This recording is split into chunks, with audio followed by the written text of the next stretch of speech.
بالله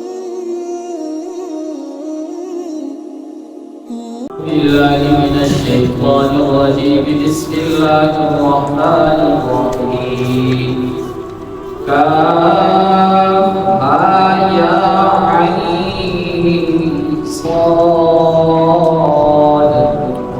ذكر رحمة ربك عبده زكريا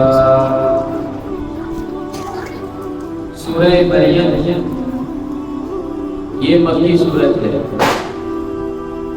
معتبر روایات کے اندر صحیح احادیث کے اندر آتا ہے کہ یہ حبشہ کی ہجرت سے پہلے نازل ہے.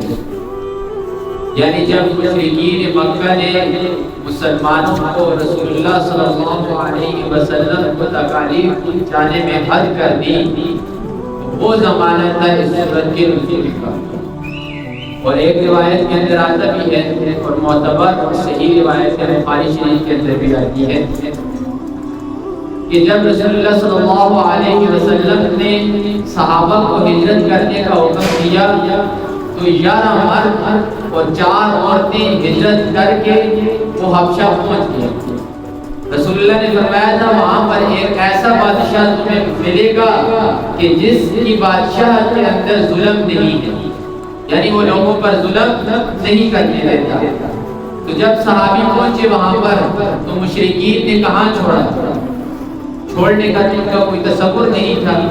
ان کو اس بات کا پتہ تھا کہ اگر یہ لوگ ہمارے ہاتھ سے نکل گئے تو یہ ہی ہمارے خلاف آئیں گے اور ہمیں ختم کر دیا، کیونکہ انہیں پتہ تھا کہ یہ جو دین ہے یہ حق ہے اور یہ جو محمد رسول اللہ ہے یہ بھی حق ہے اور ان کو بھی اللہ ہی نے بھیجا ہے.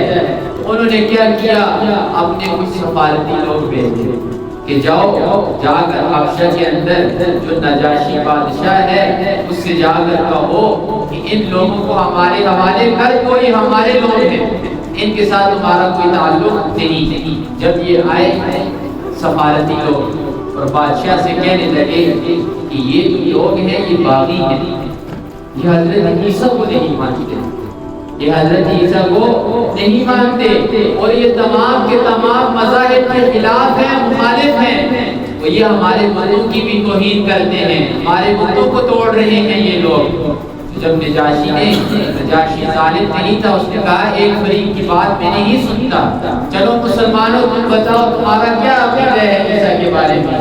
عیسیٰ تو ہمارے خدا ہے، اگر تم ان کی تکذیب کرتے ہو، ہمارے خدا کو جھٹلاتے ہو. ادھر حضرت جعفر ابن ابی طالب رضی اللہ تعالی عنہ نے سورہ مریم کی کچھ آیات مبارکہ پڑھی. تو نجاشی کے ہاتھ کے اندر ایک تنکا تھا، یہ جو جاڑو کا تنکا ہوتا ہے نا، یہ تنکا اس کے ہاتھ میں تھا. یہ پڑھنے کے بعد اس نے قسم کھائی اور قسم کھانے کے بعد کہنے لگا کہ میں حضرت عیسیٰ کو اللہ کا رسول ماننے کے بعد اس تنکے کے برابر بھی نہیں سمجھتا. یعنی اللہ کے رسول ہونے کے بعد خدا میں اب نہیں مانتا حضرت عیسیٰ، خدائی کے علاوہ چھوڑ دیا. فرمایا رسول کے علاوہ اس تنکے کے برابر بھی زیادہ نہیں سمجھتا. یہ کیا ہے سوال؟ رسول اللہ نے خود فرمایا انزل الناس منازلهم، لوگوں کو ان کے مرتبوں کے اوپر اتار دو، جو جس کا جو مرتبہ ہے اسے اسی مرتبے کے اوپر رہنے دو. جو کوئی ولی ہے اسے جلایت سے مت گراؤ، اسے اللہ کا ولی مانو اور کرو. کرامات الاولیاء حق، اللہ کے جو اولیاء ہیں ان کی جو کرامتیں ہیں، پھر کی عادت جو ان سے کام صادر ہوتے ہیں وہ حق ہیں، ان کا ماننا ضروری ہے. اور فرمایا جو اولیاء کا مرتبہ ہے انہیں دے دو اور جو انبیاء کا مرتبہ ہے انہیں وہ مرتبہ دے دو.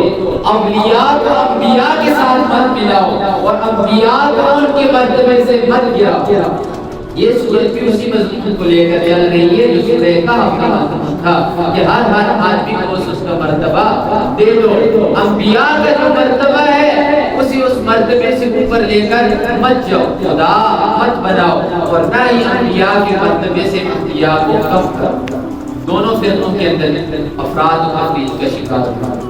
یہودیوں نے تفریق کی، انبیاء کے مرتبے کو گھٹایا، حضرت عیسیٰ کو نبی نہیں مانا، کیا ہوئے؟ گمراہ ہو۔ نبی ماننا دور کی بات، انہوں نے حضرت عیسیٰ کو حلال زادہ بھی نہیں مانا۔ دوسرے گروہ یعنی عیسائی، انہوں نے کیا کیا؟ حضرت عیسیٰ کے مرتبے کو بلند کر کے حضرت عیسیٰ کو خدا بنا دیا۔ سورت نے کہا کہ حضرت عیسیٰ خدا بھی نہیں، وہ اللہ کے نبی ہیں، اللہ کے رسول ہیں۔ سورہ مریم کا نام سورہ مریم کیوں رکھا گیا؟ یہ ہے تسمیۃ السورہ باسم لفظھا۔ یہاں پر آگے جا کر تذکرہ آتا ہے وَاذْكُرْ فِي الْكِتَابِ مَرْيَمَ، اے محمد رسول اللہ آپ ان کے سامنے اپنے کتاب کے اندر مریم علیہ السلام کا ذکر فرما دیجیے۔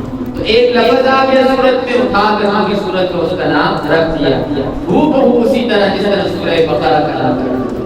آگے چل کر بقرہ کا ذکر آ رہا تھا، سورے کا پورا نام اٹھا کر بقرہ رکھ دیا۔ اس سورت کے ساتھ بھی یہی معاملہ ہوگا۔ یہ سورت اتاری کیوں گئی؟ اس سورت کے اتارنے کا مقصد کیا ہے؟ اس سورت کے اتارنے کا مقصد صرف اور صرف یہ تھا کہ مشرکین مکہ کو نصیحت دی۔ مشرکین مکہ نے کسی قسم کا کوئی ایسا ظلم نہ چھوڑا تھا کہ وہ مسلمانوں کے اوپر نہ کیا۔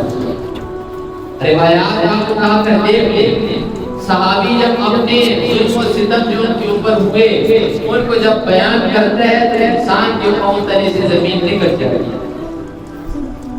خباب بن ارد رضی اللہ تعالی عنہ ایک دفعہ تھک کے ظلم و ستم برداشت کر آئے رسول اللہ صلی اللہ علیہ وسلم کے پاس، بخاری شریف کی حدیث ہے، فرمانے لگے اے اللہ کے رسول، آپ سے کوئی چھپا ہوا تو نہیں؟ ہمارے اوپر کیسے حالات آ گئے ہیں کہ ہم ابھی برداشت بالکل نہیں کر سکتے، برداشت ختم ہو گئی ہے ہمارے اندر۔ رسول اللہ لیٹے ہوئے تھے، فوراً بیٹھ گیا، رب رسول اللہ صلی اللہ علیہ وسلم کا اڑ گیا اور غصے کے اندر فرمانے لگے کیا تم لوگوں کو پہلے لوگوں کے حالات بھول چکے ہیں؟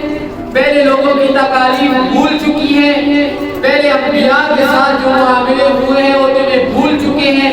پھر رسول اللہ نے 2-3 قسم کے واقعات کے سامنے رکھے، فرمایا کہ تمہیں معلوم نہیں کہ پہلے انبیاء کے لوگوں نے سر جدا کیے، اور سر کیسے جدا کیے؟ درمیان سے آرا چلایا، درمیان سے 2 ٹوٹے کر دیے، ایک ٹوٹا اس طرف ایک ٹوٹا اس طرف۔ کی بات باب ابن ارد رضی اللہ تعالیٰ عنہ فرماتے ہیں کبھی بھی رسول اللہ صلی اللہ علیہ وسلم کی غیر نہیں، حالانکہ کم تکالیف ان کے اوپر بھی نہیں آئی تھی۔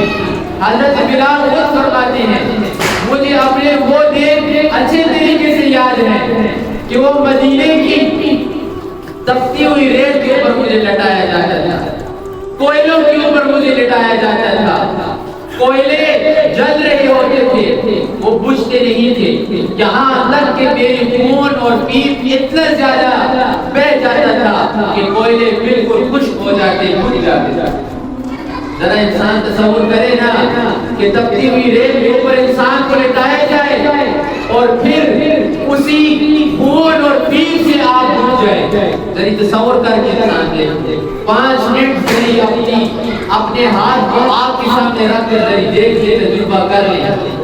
صحابہ کے اوپر باتیں تو ہم کرتے ہیں لیکن ان کی قربانیوں کو ذرا اٹھا کر ہم دیکھیں۔ وہ صحابی فرماتے ہیں کہ بچہ آیا آ کر میری کمر کے اندر اس نے ہاتھ ڈالا، کھیل رہا تھا، میں نے بتایا سب کو کہ کافروں نے مجھے اتنا آگ کے اندر جلایا، میرے کلمے کو نہیں چھوڑا، یہاں تک کہ گرم گرم سینے میری کمر کے اندر اتر دی۔ فرمایا اتنا ہی زیادہ تھی کہ آج بھی وہ کھڈا میری کمر کے اندر بنا ہوا ہے۔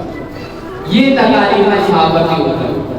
تو فرمایا ان تکالیف کو برداشت کرنے کے لیے اور عیسائیوں کو اور مشرکوں کو نصیحت کرنے کے لیے اس سورت کو کیا کیا گیا؟ اتارا گیا۔ اس سورت کے اندر آگے چل کر آپ کو کئی قسم کے مضامین ملیں گے اور انسان اس سورت کے ایک ایک مضمون کو جب پڑھتا ہے تو انسان کی آنکھیں کھل جاتی ہیں۔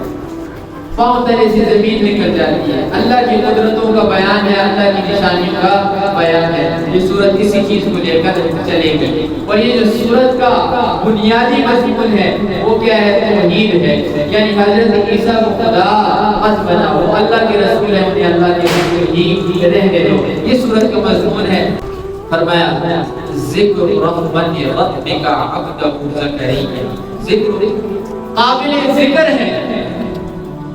اور رحمت ربک, تیرے رب کی رحمت, عبدہ زکریا, وہ رحمت جو اس نے اپنے بندے زکریا کے اوپر کی. اذ نادا, اور رحمت کیا تھی آگے چل کر خود تفسیر میں آ جائے گی. اذ نادا, جب پکارا حضرت زکریا نے ربہ, اپنے پروردگار کو, نداءً خفیا, آہستہ آواز کیا. رسول اللہ صلی اللہ علیہ وسلم نے فرمایا کہ بہترین دعا وہ ہے جو آہستہ آواز کے اندر کی جائے, چھپ کر کی جائے. اور بہترین صدقہ وہ ہے جو چھپ کر کیا جائے, کہ دائیں ہاتھ سے آپ صدقہ کر رہی ہیں, بائیں ہاتھ معلوم نہ ہو.